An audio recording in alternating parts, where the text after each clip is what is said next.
नमस्कार हरि प्रेमियों, माइंडफुल भक्ति चैनल में आपका स्वागत है। हरि प्रेमियों, कैसे हैं आप? उम्मीद है आप सब अच्छे होंगे। आइए आज का प्रसंग शुरू करते हैं। सोमवार की व्रत कथा। हरि प्रेमियों, वीडियो को अंत तक जरूर देखना। अगर आप चैनल पर नए हैं तो प्लीज सब्सक्राइब करें और बेल आइकॉन जरूर दबाएं ताकि आप तक हमारे सारे नोटिफिकेशन पहुंचते रहे।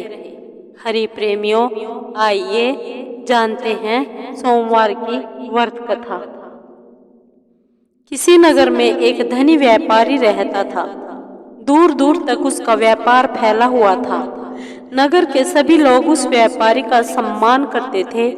इतना सब कुछ संपन्न होने के बाद भी वह व्यापारी बहुत ही दुखी था, क्योंकि उसका कोई पुत्र नहीं था, जिसके कारण अपनी मृत्यु के बाद व्यापार के उत्तराधिकारी की चिंता उसे हमेशा सताती थी। पुत्र प्राप्ति की इच्छा से व्यापारी प्रत्येक सोमवार भगवान शिव की व्रत पूजा किया करता था। शाम के समय शिव मंदिर में जाकर शिवजी के सामने घी का दीपक जलाया करता था।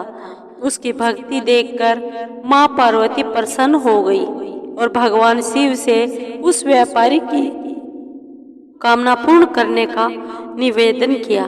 भगवान शिव बोले, इस संसार में सबको उसके कर्म के अनुसार फल की प्राप्ति होती है। जो प्राणी जैसा कर्म करते हैं उन्हें वैसा ही फल प्राप्त होता है। शिव जी द्वारा समझाने के बाद माँ पार्वती नहीं मानी और उस व्यापारी की मनोकामना पूर्ति हेतु वे शिव जी से बार बार अनुरोध करती रही। अंततः माता के आग्रह को देखकर भगवान भोलेनाथ को उस व्यापारी को पुत्र प्राप्ति का वरदान देना पड़ा। वरदान देने के बाद भोलेनाथ माँ पार्वती से बोले, आपके आग्रह पर मैंने पुत्र प्राप्ति का वरदान तो दे दिया, परंतु इसका यह पुत्र 16 वर्ष से अधिक समय तक जीवित नहीं रहेगा। उसी रात भगवान शिव उस व्यापारी के सपने में आए और उसे पुत्र प्राप्ति का वरदान दिया। उसके पुत्र के 16 वर्ष तक जीवित रहने की बात भी बताई। भगवान के वरदान से व्यापारी को खुशी तो हुई, लेकिन पुत्र की अल्प आयु की चिंता से उस व्यक्ति को खुशी नहीं हुई, खुशी को नष्ट कर दिया। व्यापारी पहले की तरह सोमवार के दिन भगवान शिव का विधि व्रत करता रहा। कुछ महीनों के बाद उसके घर एक अति सुंदर बालक ने जन्म लिया और घर में खुशियां ही खुशियां भर गई।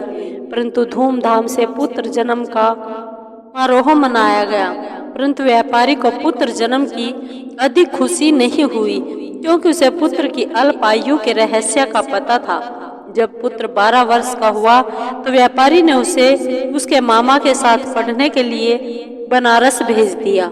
लड़का अपने मामा के साथ शिक्षा प्राप्ति हेतु चल दिया। रास्ते में जहाँ भी मामा भांजे विश्राम हेतु रुकते, वहीं यज्ञ करते और ब्राह्मणों को भोजन कराते। लंबी यात्रा के बाद मामा भांजे एक नगर में पहुँचे। उस दिन नगर के राजा की कन्या का विवाह था, जिस कारण पूरे नगर को सजाया गया था। निश्चित समय पर बारात आ गई, लेकिन वर का पिता अपने बेटे के एक आंख से काने होने के कारण बहुत चिंतित था। उसे भय था कि इस बात का पता चलने पर कहीं राजा विवाह से इनकार न कर दे, इससे उसकी बदनामी भी होगी। जब वर के पिता ने व्यापारी के पुत्र को देखा तो उसके मस्तिष्क में एक विचार आया। उसने सोचा, क्यों न इस लड़के को दुल्हा बनाकर राजकुमारी से विवाह करा दूं। विवाह के बाद इसको धन देकर विदा कर दूंगा और राजकुमारी को अपने नगर ले जाऊंगा। वर के पिता ने लड़के के मामा से इस संबंध में बात की। मामा ने धन मिलने के लालच में वर के पिता की बात स्वीकार कर ली। लड़के को दूल्हे का वस्त्र पहनाकर राजकुमारी से विवाह करा दिया गया। राजा ने बहुत सारा धन देकर राजकुमारी को विदा किया। शादी के बाद लड़का जब राजकुमारी के साथ लौट रहा था तो वह सच नहीं छिपा सका और उसने राजकुमारी की ओढ़नी पर लिख दिया, राजकुमारी, तुम्हारा विवाह मेरे साथ हुआ था।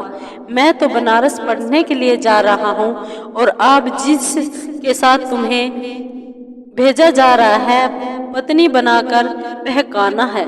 जब राजकुमारी ने अपनी ओढ़नी पर लिखा हुआ पढ़ा तो उसने काने लड़के के साथ जाने से इनकार कर दिया। राजा को जब ये सब बातें पता चली तो उसने राजकुमारी को महल में ही रख लिया। उधर लड़का अपने मामा के साथ बनारस पहुंच गया और गुरुकुल में पढ़ना शुरू कर दिया। जब उसकी आयु 16 वर्ष की हुई तो उसने यज्ञ किया। यज्ञ की समाप्ति पर ब्राह्मणों को भोजन कराया और खूब अन्न वस्त्र दान किए। रात को वह अपने शयन कक्ष में सो गया। शिव के वरदान के अनुसार शयनावस्था में ही उसके प्राण पखेरु उड़ गए। सूर्योदय पर मामा भांजे की मृत शरीर को देखकर रोने पीटने लगा। आसपास के लोग भी इकट्ठे होकर दुख प्रकट करने लगे। लड़के के मामा के रोने विलाप करने के स्वर समीप से गुजरते हुए भगवान शिव और माता पार्वती ने भी सुने। माता पार्वती ने भगवान से कहा, प्राणनाथ, मुझे इसके रोने के स्वर सहन नहीं हो रहे हैं। आप इस व्यक्ति के कष्ट को अवश्य दूर करें। भगवान शिव ने माता पार्वती के साथ अदृश्य रूप में समीप जाकर देखा तो भोलेनाथ माता पार्वती से बोले, यह तो उसी व्यापारी का पुत्र है जिसे मैंने 16 वर्ष की आयु का वरदान दिया था। इसकी आयु पूरी हो गई है। माँ पार्वती ने फिर भगवान शिव से निवेदन कर उस बालक को जीवन देने का आग्रह किया।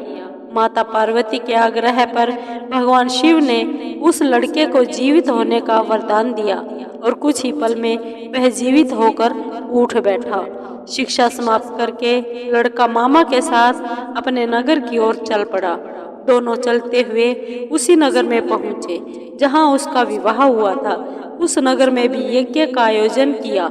समीप से गुजरते हुए नगर के राजा ने यज्ञ का आयोजन देखा और उसने तुरंत ही लड़के और उसके मामा को पहचान लिया। यज्ञ के समाप्त होने पर राजा मामा और लड़के को महल में ले गया। कुछ दिन उन्हें महल में रखकर बहुत सा धन वस्त्र आदि देकर राजकुमारी के साथ विदा कर दिया। इधर भूखे प्यासे रहकर व्यापारी और उसकी पत्नी बेटे की प्रतीक्षा कर रहे थे। उन्होंने प्रतिज्ञा कर रखी थी, यदि उन्हें अपने बेटे की मृत्यु का समाचार मिला तो दोनों अपने प्राण त्याग देंगे। परंतु जैसे ही बेटे के जीवित वापस लौटने का समाचार सुना तो वह बहुत प्रसन्न हुए। वह अपनी पत्नी और मित्रों के साथ नगर के द्वार पर पहुंचा। अपने बेटे के विवाह का समाचार सुनकर पुत्र वधू राजकुमारी को देखकर उसकी खुशी का ठिकाना न रहा। उसी रात भगवान शिव ने व्यापारी के स्वप्न में आकर कहा, हे श्रेष्ठी, मैंने तेरे सोमवार के व्रत करने और व्रत कथा सुनने से प्रसन्न होकर तेरे पुत्र को लंबी आयु दी है। पुत्र की लंबी आयु जानकर व्यापारी बहुत प्रसन्न हुआ। शिव भक्त होने तथा सोमवार का व्रत करने से व्यापारी की सभी मनोकामनाएं पूर्ण हुई। इसी प्रकार जो भक्त सोमवार का विधिवत व्रत करते हैं और व्रत कथा सुनते हैं, उनकी सभी इच्छाएं पूरी होती है और शिव लोक को जाते हैं। हरि प्रेमियों, आपको ये वीडियो कैसी लगी? अगर आपको वीडियो अच्छी लगी हो तो लाइक कीजिए, शेयर कीजिए और कमेंट जरूर कीजिए। सब्सक्राइब कीजिए। धन्यवाद।